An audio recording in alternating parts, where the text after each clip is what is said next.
today's video is going to be all about Valentine's Day and love. I'm going to be writing love letters, going on a date, and helping my friend throw a whole gathering revolving around love that she's calling Love Portal. So I'm really excited, and I just did my whole morning routine. I am going to the spa today because my honey booked us a little spa treatment. I'm going to be in a float tank, and then we have access to this steam and sauna room, which, let me tell you, I'm not someone who traditionally myself will invest in self-care in this way, like getting my nails done, getting my hair done. But if we're talking cold plunge sauna situation, I am 100% down to invest in that because it feels so good for my health. Yeah, I don't know why. I feel like I need to justify these things for myself. Like, am I allowed to pamper myself in this way? But I'm really excited, and it's my little Valentine's Day date, and for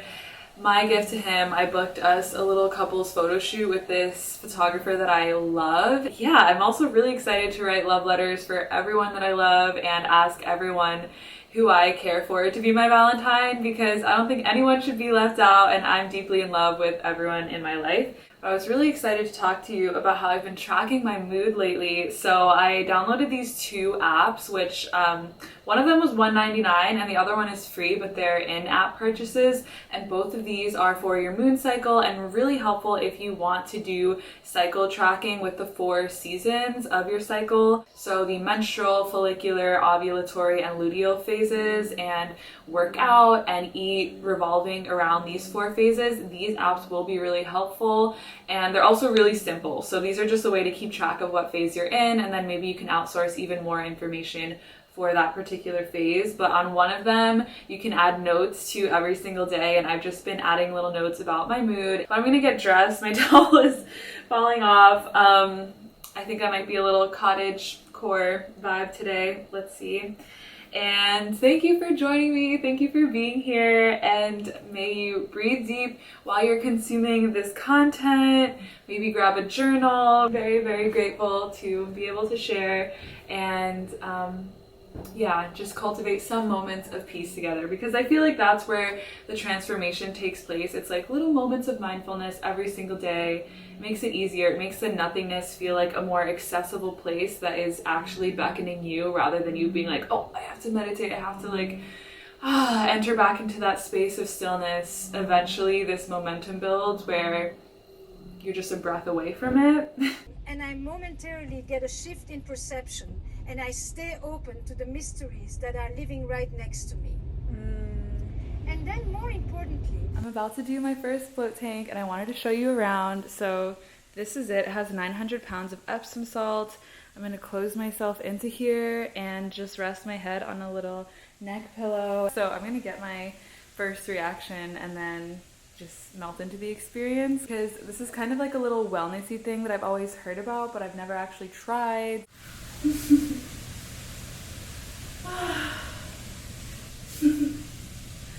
Oh my gosh. Okay, I'm really excited. That is like supremely relaxing to feel that weightless.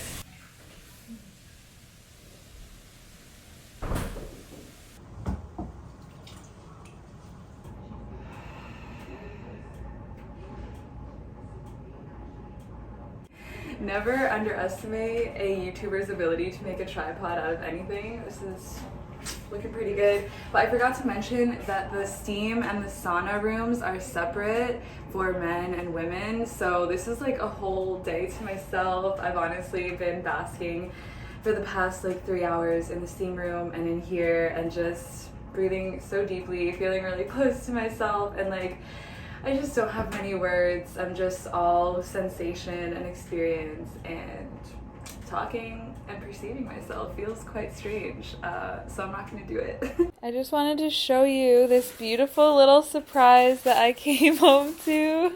And a projector. We're gonna watch movies and little gifts for me. Okay, this excited me so much.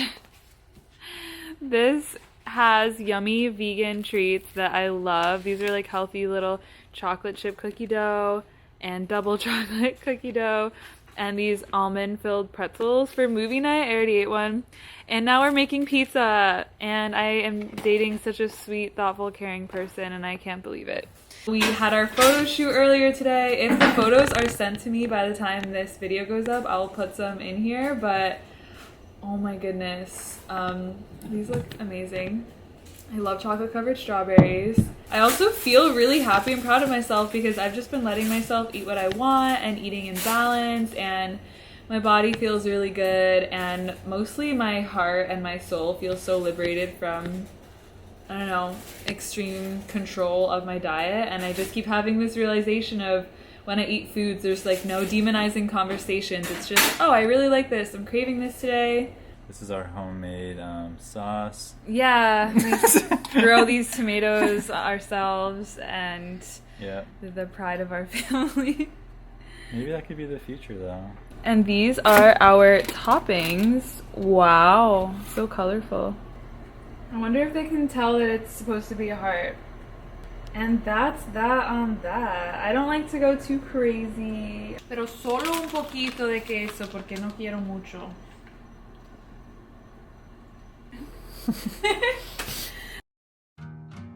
I took some time to write love letters for my friends because there are few things I enjoy more than confessing love in this life. Here's a letter I wrote to Chloe. I spent a lot of time trying to write a poem about my love and appreciation for you, but nothing felt quite as good as speaking simply and truly. This is one of the greatest gifts you offered my life. To see you be yourself in the world inspires me to be more of who I am.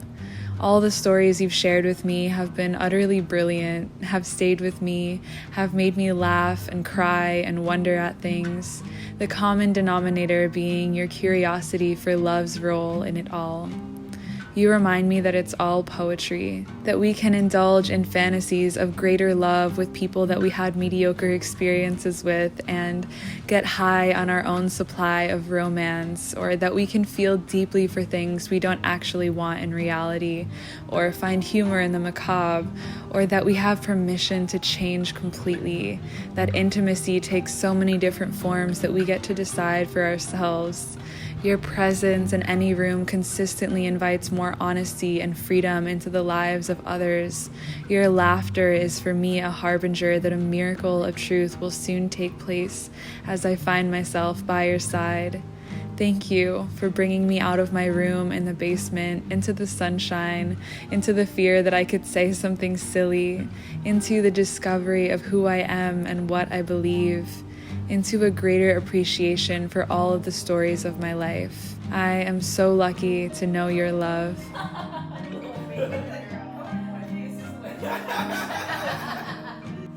Good morning, it's raining. I just woke up and I'm about to do my morning practice. I had a morning a few days ago where it was really hard for me to focus. I either do yoga, the Ashtanga primary series, Hatha yoga, chanting, or some other form of meditation like Vipassana meditation, just to drop into my highest state of being, to remember who I am first thing in the morning. But every single sun salutation I was doing, I was like thinking about quitting, and I just kept going and I just kept connecting to the breath. And then the next day I was so just in my breath, in my body, that every single asana felt like bliss and joy and like heavenly to do, to open up my body and allow for breath to expand me even more.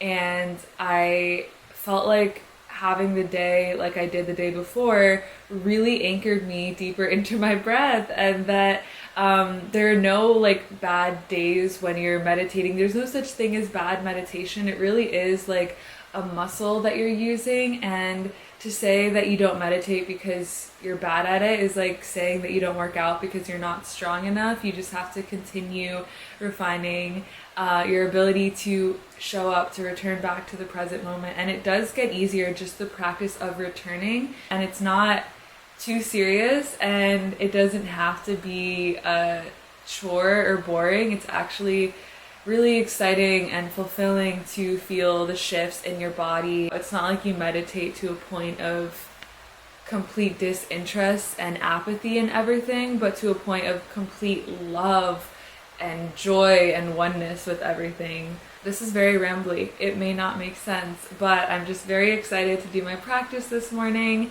and I am so grateful for everything that deepens my connection to my breath. I'm so grateful for every opportunity that gives me a chance to trust life more. And sometimes it's uncomfortable or edgy, but remembering that all I have to do is take a deeper breath for my body to return back to ease. Also, I made this mug. I don't love the way it turned out. I actually gave these to Reese because, I don't know, this was my first experience with underglaze, and then I glazed the inside this cobalt blue, and it's just not my favorite, but I do like the general design of it. But yeah.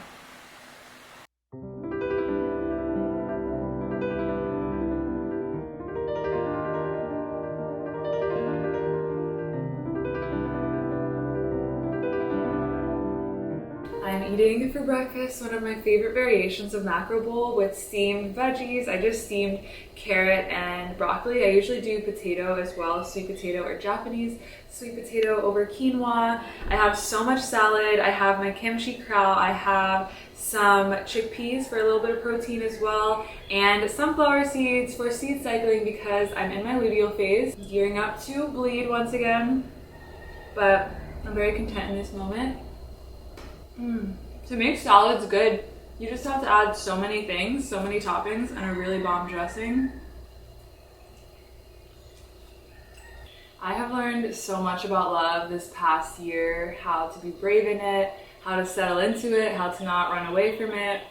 I only recently got into the attachment styles, and I learned that I definitely lean towards more of an avoidant attachment style because of my childhood. I am hyper independent, and I've mentioned this in the past. I feel like keeping a safe distance from needing people has always been something that I lean into. Like, it's a protective defense mechanism where I'm like, I don't actually need you for anything. But that doesn't mean that I don't love deeply, that I don't care for people, that I wouldn't miss them. I just don't kind of put all of my eggs on one basket. And I think that there are positive and negative attributes to all of our trauma responses because they kept us safe.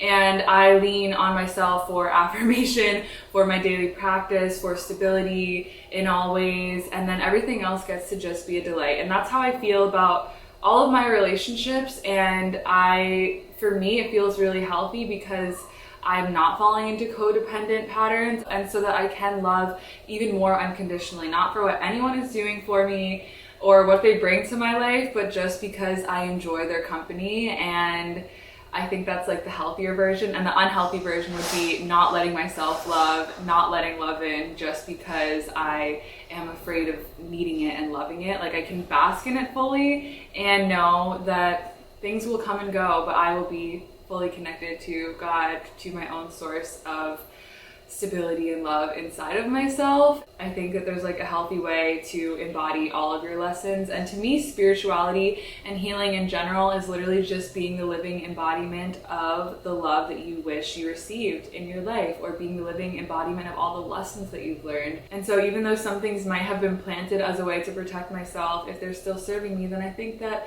it's okay, and it's not manifesting in negative or harmful or hurtful ways. But I definitely have a really loving partner, and he has only been in very codependent relationships, so he thought there was something wrong when I didn't call him all day long asking for favors or needing things, and just gave him the space to do his own thing. And he was like, wait, do you love me? Am I adding value to your life? I'm like, yes, you are adding so much joy and fun and juiciness, and you do so much for me.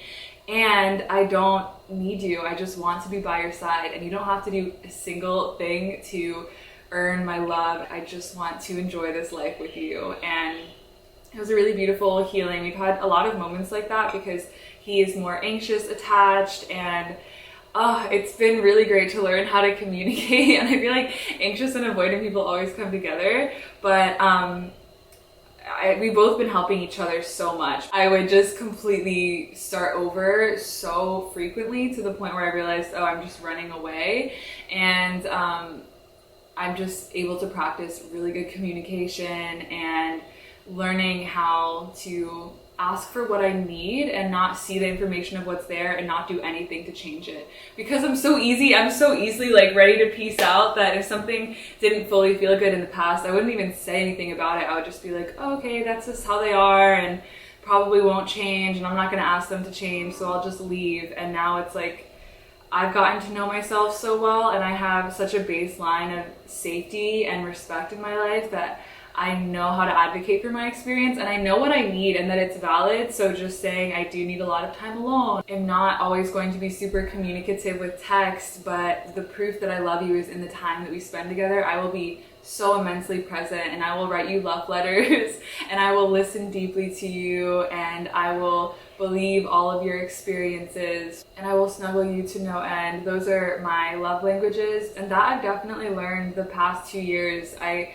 have learned how much of my wounded younger self wants to take root in relationships currently that are so healthy and beautiful, and I'm like seeing where things come from and knowing that I don't have to continue acting out of fear.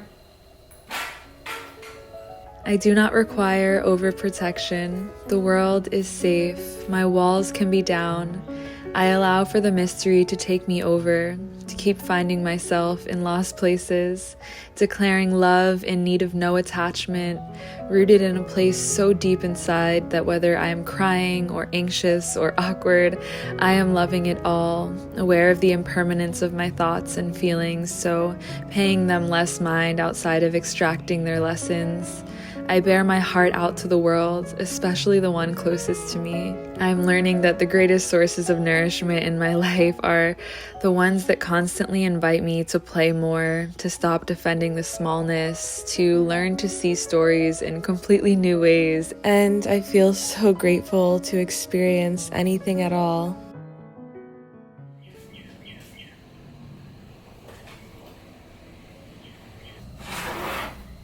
I made quite a few bowls a few weeks ago, and they're finally dry, and I'm going to shave them down today, maybe put some underglaze on them and get them in the kiln for the first firing. I love these bowls. I love imagining what I will eat out of my ceramic pieces.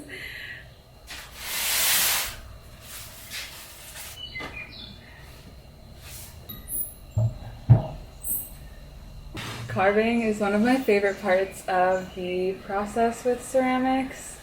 Just making really nice bottoms for my pieces. You can add patterns and textures, but I've been keeping it really simple and minimal.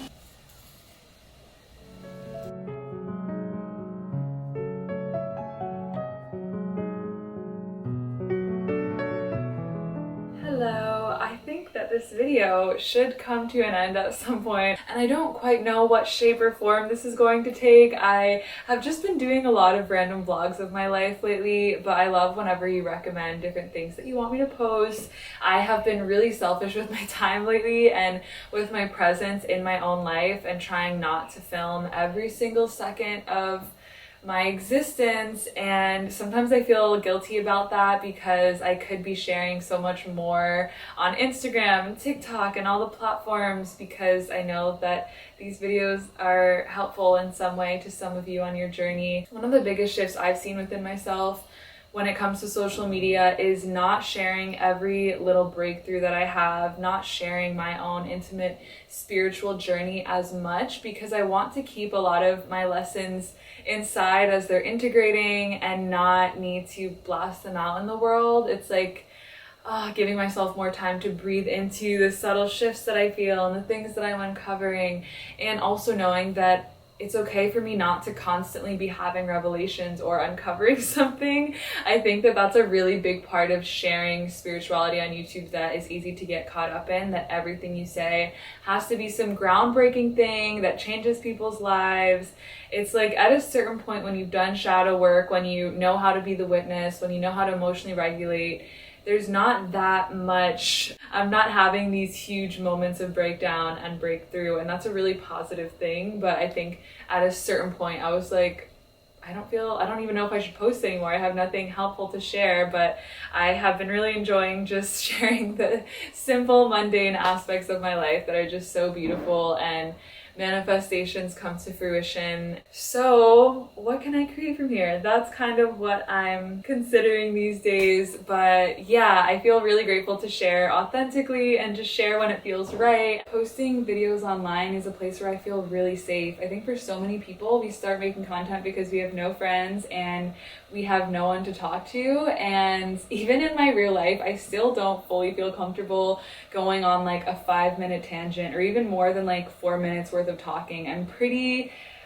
still like working through my shyness and not feeling like I need to hide a lot of parts of myself away, but YouTube is a space where I can embody more of my highest self and not worry about being interrupted, or know that anyone who's watching is watching because they want to, and if they don't want to, they can X out at any time. And there's something about that that makes me feel really safe, and so I feel really confident sharing on this platform, but sometimes more so than in real life. And of course, like, they both feed into each other.